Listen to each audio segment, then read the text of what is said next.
The Substack Leader Scouting. I'm your host, Parker Fleming. Last time I talked about Cam Boozer to introduce this channel, I wanted to talk about my preseason number one prospect of the 2026 draft class, Darryn Peterson, the shooting guard, coming to Kansas. When gathering my first impressions on the upcoming freshman, I came away with this main question. Can Darryn Peterson be a generational shooting guard prospect? Let's run the numbers. Let's run the tape.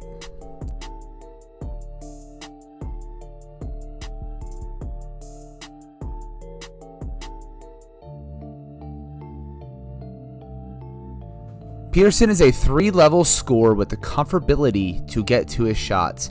His driving is triggered with his quick first step and burst.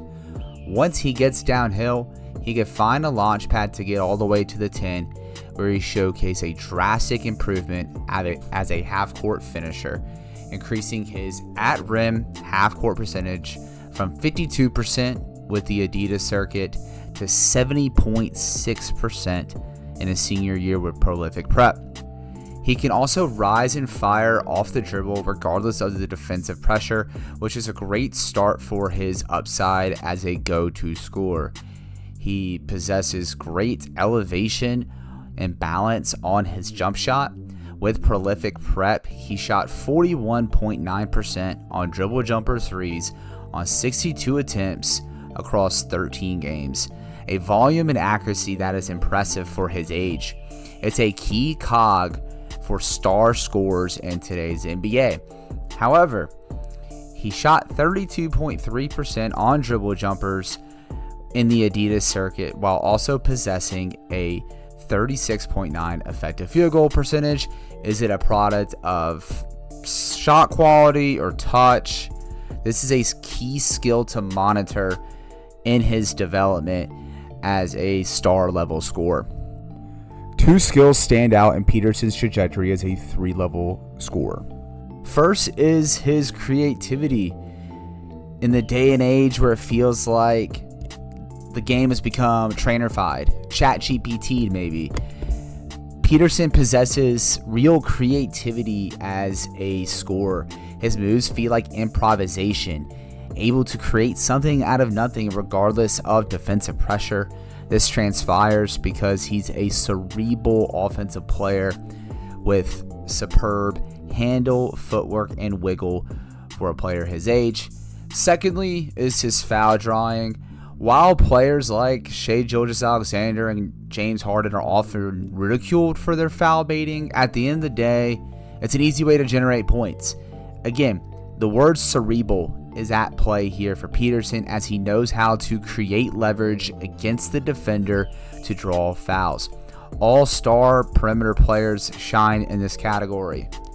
The final key to his offensive upside is his playmaking, an indicator of if he's capable of shouldering the load of being a primary handler.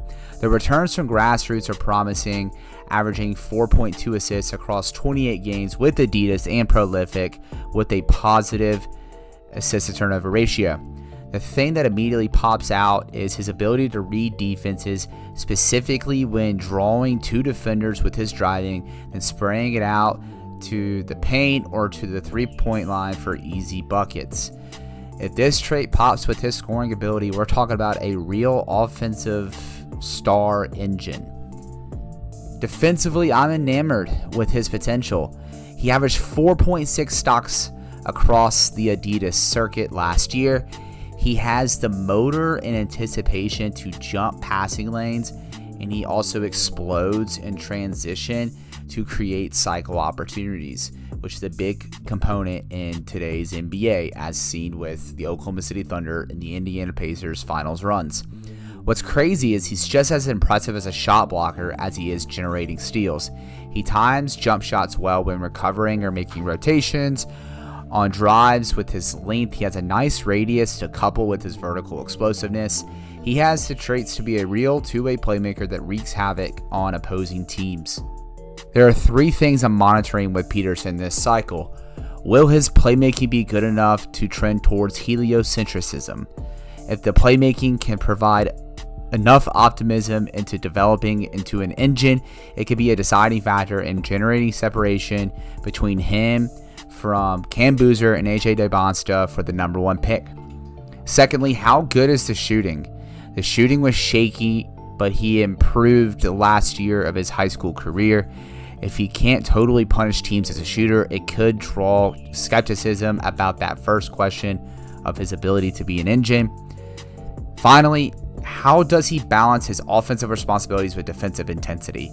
It's the trait that impressed me the most in this early study. If he continues to scale up as a defender that can generate cycles and just wreak havoc at the point of attack, we're talking about a bona fide number 1 prospect, and maybe even the best shooting guard prospect since Brandon Roy of 2006.